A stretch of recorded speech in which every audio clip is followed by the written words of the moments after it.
What is going on, guys? It is once again Legacy Kill HD back today. We are once again discussing Call of Duty Ghost, and today's a little bit of an E3 recap video. There's a lot of information that's come out from Call of Duty Ghost from Mark Rubin and the whole Infinity War team, and today we're going to be concentrating on the campaign. I'm also going to be making a part 2 video, which will be up in a few days, and that will be concentrating on multiplayer, unless there's some huge news. Expect that video to be the next one that I put up.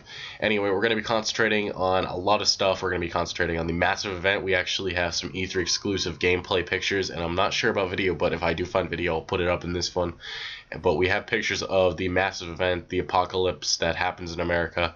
We also have 3 campaign missions with detailed information. That's actually what I'm showing you guys right now for gameplay. That's 2 missions. I think we have gameplay for No Man's Land and Into the Deep.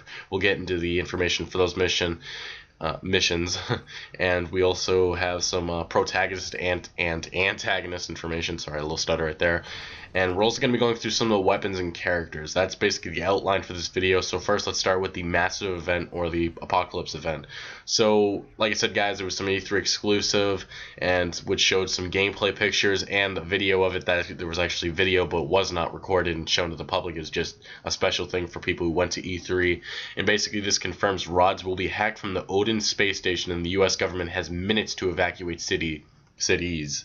First target is New Orleans, and there's also a scanner image that I'm going to throw up also, and this shows, I guess, the United States shows potential targets, shows Charlotte, shows New Orleans, shows, I think it says San Diego, New York, etc., etc. You can see it right there clearly. Anyway, we also have a San Diego image, which shows a countdown for the rods being aimed at the city. So that's the massive event, guys. That's what to expect. I'm sure we'll get that video sometime soon, but that was the E3 exclusive. But it is definitely interesting, showing that this kind of confirms my little theory that we're going to have kinetic orbital strikes hitting the city. If you guys haven't seen that video, I'm telling you, you may really want to see that, finding out what this weapon will be like. And I also actually have a prediction that it will be in the multiplayer, replacing the Moab. So I'm going to put an annotation on the screen for you guys to check that out. And I'm telling you, you really want to see that, because there's some really interesting details that you may not know about the weapon, and it actually comes from kinetic energy, just saying. So let's get down to the 3 campaign missions that were described, and we saw gameplay for 2 of them. No Man's Land, Into the Deep once again. Federation Day was actually also shown at E3, but there was no video of it because Federation Day was just like another E3 exclusive for people there. So here we are. We're going to start with No Man's Land. It takes place in San Diego. You and your brother are driving through San Diego and see the destruction and damage done. Major emphasis on stealth.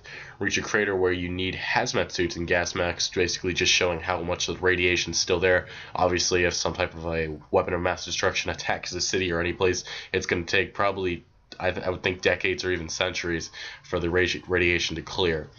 So Into the Deep is the one that takes place underwater in the Caribbean Sea. Lots of destruction underwater. There's gunfights. Gunfights are possible, but bullets aren't as effective.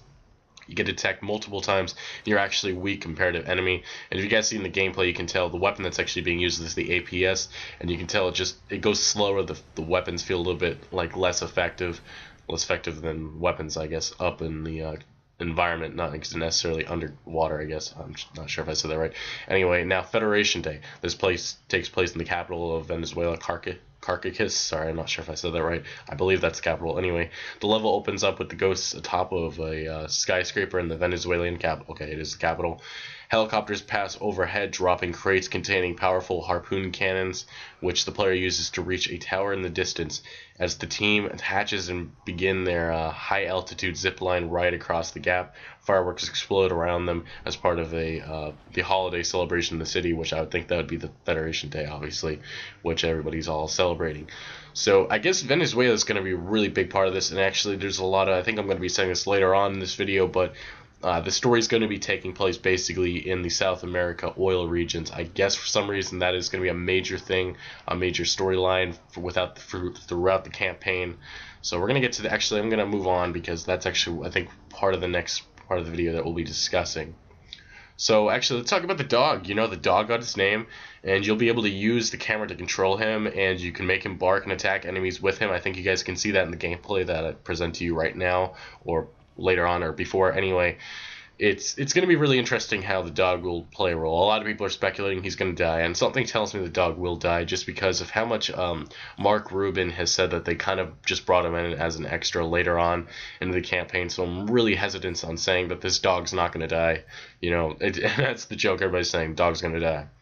So Riley, definitely interesting. I think we're also going to see that the dog being a replacement of the RCXD in the multiplayer, just based on the gameplay from the campaign. It just looks like it would make a very good thing for multiplayer. So I'd love to hear your comments on that, guys. So let's move on. The story actually begins with the brothers. I said that earlier. The brothers in the I believe the No Man's Land. Well, the story is going to take place with the brothers meeting the Ghost team. And the game is actually centered around these two brothers who grow up in post-apocalyptic America, idolizing the ghosts, and they end up becoming part of the Ghost team. And we'll be able to switch throughout the campaign with other Ghost members along with the brothers, but the brothers are said to be the main protagonists, not the actual ghosts. But something tells me we'll probably see some of the ghosts die, maybe even the brother die. You know, that's just my predictions, guys, right there.